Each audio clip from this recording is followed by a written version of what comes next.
चिड़चिड़ी दादी। मम्मी, दादी गांव से कब आएगी? बस पापा दादी को लेकर आते ही होंगे। अब दादी हमारे साथ ही रहेंगी ना? हाँ बेटा, अब दादी हमारे साथ ही रहेंगी। अरे वाह, फिर तो रोज दादी से नई नई कहानियां सुनने को मिलेगी। हाँ, लेकिन दादी को ज्यादा तंग मत करना। हाँ। घर में खुशी का माहौल था क्योंकि रवि और निशा की दादी गांव से उनके पास रहने आ रही थी। बच्चे खुश थे कि दादी का दुलार मिलेगा और सरिता भी खुश थी कि उसे अपनी सासू माँ की सेवा करने का मौका मिलेगा। लो, आ गई दादी। माँ, तुम बैठो, मैं तुम्हारा सामान कमरे में रख देता हूँ। दादी! पाई लागू माँ जी। जीती रहो बहू। सफर में कोई दिक्कत तो नहीं हुई ना?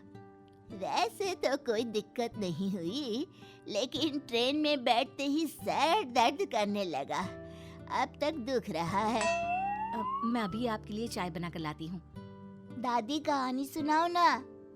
अभी कैसे सुनाऊं बेटा? रवि, अभी दादी को तंग मत करो, वो थक गई है ना। कहानी बाद में सुनना। ठीक है। अगला, दादी को अपने अपने खिलौने दिखाने पहुंच गए। देखो दादी, पापा ने मुझे नई डॉल्स दिलाई है। इनकी कपड़े देखो कितने सुंदर है ना? नहीं दादी, पहले मेरी कार देखेंगी।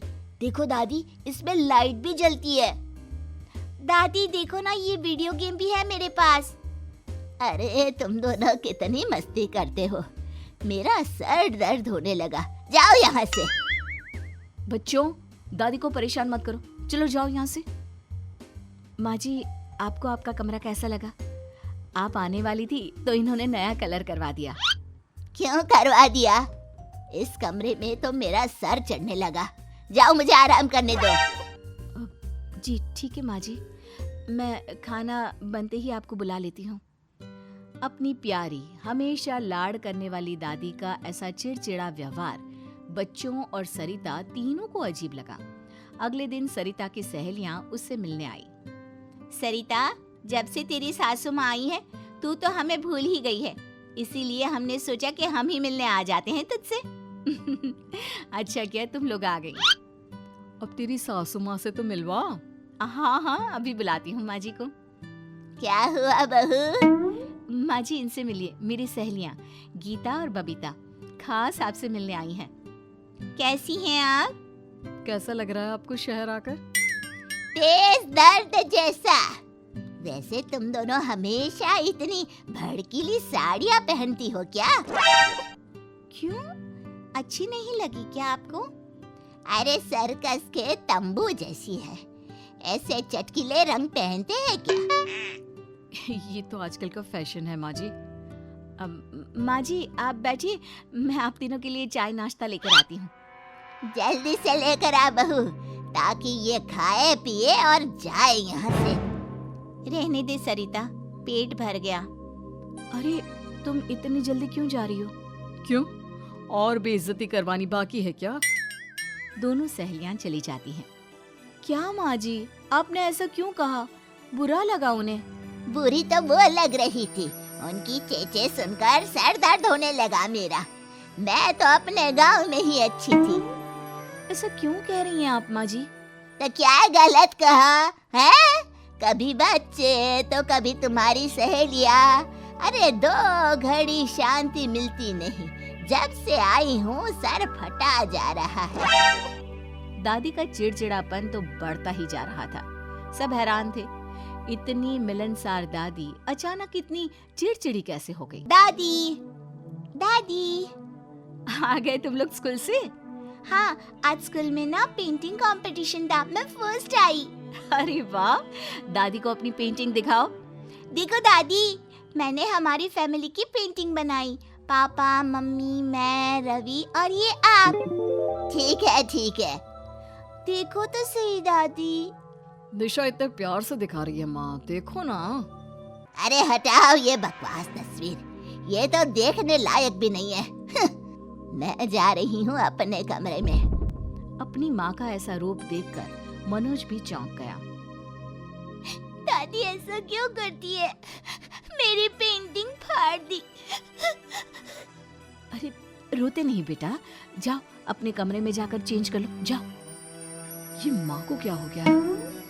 देखिए, मैं आपसे माँ जी की बुराई नहीं करना चाहती थी, लेकिन जब से वो गांव से आई हैं, हर वक्त चिड़चिड़ी रहती हैं, बच्चों को धुतकार देती हैं, मेरी सहेलियों को भी भला बुरा कहकर भगा दिया।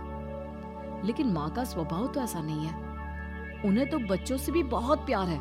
यहाँ आने के लिए राजी ही इसलिए हुई थी कि अपने पोते पोती के साथ खेलेंगी। वही तो, आप उनसे बात करके वजह जानने की कोशिश तो करिए। ठीक है। मनोज अपनी माँ के ऐसे स्वभाव का कारण जानने उनके कमरे में चला गया। माँ, क्या कर रही हो? वही जो यहाँ कभी नहीं मिलता, आराम करने की कोशिश। तुम्हें क्या हो गया है माँ? तुम इतनी चिड़चिड़ी क्यों हो गई हो? बच्चे तुम्हारे साथ खेलना चाहते हैं तो उन्हें डांट कर भगा देती हो। सरिता तुम्हारी इतनी सेवा करती है, लेकिन फिर भी तुम उसे भला बुरा कहते रहते हो। आखिर हमसे ऐसी क्या गलती हो रही है माँ? अच्छा, तो अपनी बीवी बच्चों की वकालत करने आया है? तुम गलत समझ रही हो माँ। हाँ, मेरी सोच ही गलत है। तो एक काम करती हूँ, मैं वापस गांव चली जाती हूँ। वैसे भी जब से यहाँ आई हूँ, मेरा सर दर्द से फटा जा रहा है सबकी चेचे सुनकर। अब जा यहाँ से, सोने दे मुझे। अपनी माँ से ऐसे कठोर वचन सुन के मनोज बहुत दुखी हुआ। लगता है माँ को वापस गांव भेजना ही ठीक रहेगा। ये क्या कह रहे हैं आप? देखो, हम माँ को यहाँ इसलिए लाए कि बच्चों के साथ उनका मन लगेगा, उन्हें अकेले नहीं रहना पड़ेगा और यहाँ हम उनकी सेहत का ख्याल रख पाएंगे। लेकिन अगर उन्हें हमारे साथ रहना पसंद ही नहीं है तो क्या कर सकते हैं? माँ जी के चिड़चिड़ेपन का कारण तो मैं भी नहीं समझ पा रही हूँ। मम्मी पापा, मुझे शायद दादी की चिड़चिड़ेपन का कारण समझ में आ गया है। अच्छा, क्या बेटा? आप बस मैं जो कहती हूँ वो कर दीजिए। देखिए, दादी का स्वभाव फिर पहले जैसा हो जाएगा। लेकिन ऐसा करने से अगर माँ और चिढ़ गई तो? चिढ़ तो वो वैसे भी रही है, लेकिन मुझे लगता है कि निशा की बात में दम है। तो जाइए दादी के पास। माँ, अब क्या हुआ? चलिए ना मेरे साथ, हमें कहीं जाना है। मुझे कहीं नहीं जाना, मुझे गांव जाना है। अरे बाद में गांव चली जाना, लेकिन अभी मेरे साथ चलिए, बिना कोई सवाल किए। आपको मेरी कसम माँ। क्या जिद है, चलो। आखिर माँ अपने बेटे की कसम कैसे टालती? वो मनोज के साथ चली गई और कुछ घंटों बाद जब लौटी तो दादी में दो बदलाव थे। एक तो उनके चेहरे पर मुस्कान और दूसरा उनकी आंखों पर नंबर वाला चश्मा।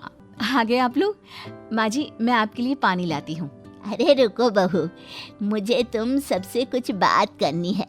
रवि, निशा, यहाँ आओ जरा।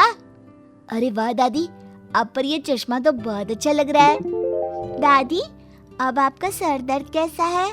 निशा बेटा, तुम्हारा आइडिया तो काम कर गया, तुम्हारा अंदेशा बिल्कुल सही निकला।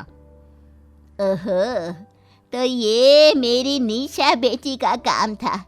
लेकिन तुझे कैसे पता चला कि मुझे आंखों में परेशानी है? ये तो मुझे भी जानना है। जब दादी ने मेरी पेंटिंग फाड़ी तो मैं बहुत रोई, लेकिन फिर मैंने एक बात नोटिस की कि दादी कब कब चिढ़ती हैं। जब दादी ट्रेन में बैठी तो खिड़की से बाहर देख रही होंगी। तेज भागती ट्रेन से बाहर देखने पर उनकी आंखों पर जोर पड़ा होगा।